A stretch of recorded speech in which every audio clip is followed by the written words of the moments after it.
एक महत्वपूर्ण समाचार गुजरात विधानसभा ने मळ्या छे नवा उपाध्यक्ष। जी हाँ, विधानसभा उपाध्यक्ष तरीके पूर्णेश मोदी की पसंदगी करवामां आवी छे। जी हाँ, जेठा भरवाडना राजीनामा बाद उपाध्यक्षनुं पद खाली पड्युं हतुं। कोंग्रेसना शैलेष परमारे पर उमेदवारी नोंधावी हती।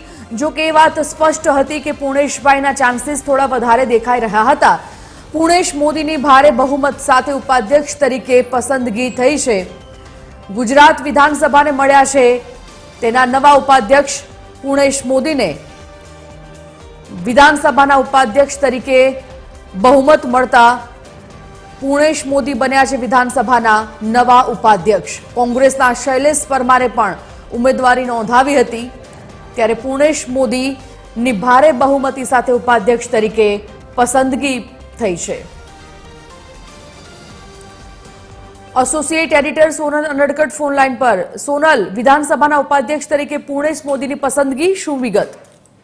जी संजीवनी, गृहની કાર્યવાહી પૂર્ણ કરી દેવામાં આવી છે, પણ તે પહેલા આજે જે ઉપાધ્યક્ષ પદ છે તેના માટે થઈ અને ખાસ ચૂંટણીનું જે આયોજન છે તે કરવામાં આવ્યું હતું ને તે અંતર્ગત કોંગ્રેસમાંથી શૈલેષ પરમાર અને ભાજપમાંથી પૂર્ણેશ મોદીના નામનો જે પ્રસ્તાવ છે તે મૂકવામાં આવ્યો હતો, પણ જે સુવિધિત હતું કે ભાજપ પાસે જે પ્રકારે સંખ્યાબળ વધુ છે હાલ ગૃહમાં, તેના જોરે જે પૂર્ણેશ મોદી છે તે જ ઉપાધ્યક્ષ તરીકે નિશ્ચિત માનવામાં આવી રહ્યા હતા, પરંતુ કોંગ્રેસ તરફથી શૈલેષ પરમાર નામનો પ્રસ્તાવ મુકાતા જે ચૂંટણી પ્રક્રિયા છે તે કરવી પડી હતી અને તે અંતર્ગત જ્યારે ધ્વનિમત લેવામાં આવ્યા અધ્યક્ષ તરફથી ત્યારે કોંગ્રેસના નેતાઓએ શૈલેષ પરમારની તરફેણમાં મત આપ્યો હતો, ધ્વનિમત આપ્યો હતો, જ્યારે બીજી બાજુ આપના નેતાઓએ કે જેમણે આ ચૂંટણી પ્રક્રિયાથી દૂર રહેવાનું નક્કી કર્યું હતું તે અંતર્ગત આપના નેતાઓ, આપના જે ધારાસભ્યો છે તેમના તરફથી નોટાનો જે ઉપયોગ છે તે કરવામાં આવ્યો હતો। ધ્વનિમતમાં તેમણે હાના બદલે નોટાનો વપરાશ કર્યો હતો અને તમામ જે ભાજપના ધારાસભ્યો છે તેમણે શૈલેષ પરમારને અગેન્સ્ટમાં નાનો ધ્વનિમત જે છે તે આપ્યો હતો,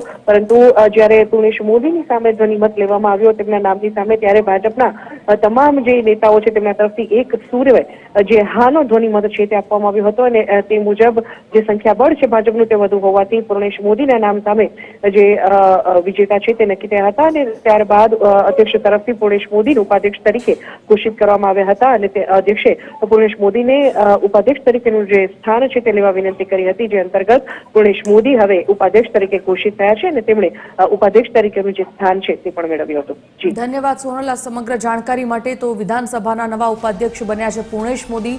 કોંગ્રેસના શૈલેષ પરમાર અને ભાજપના પૂર્ણેશ મોદીના નામનો પ્રસ્તાવ રજૂ થયો હતો ત્યારે ગૃહના સભ્યો પાસેથી અધ્યક્ષે ધ્વનિમત લીધા અને આ મતમાં બહુમત મળ્યા છે પૂર્ણેશભાઈને। મતદાન પ્રક્રિયા દરમિયાન આપના સભ્યોએ નોટાનું વલણ અપનાવ્યું, જો કે બહુમતીના આધારે પૂર્ણેશ મોદીને ઉપાધ્યક્ષ તરીકે ઘોષિત કરવામાં આવ્યા છે।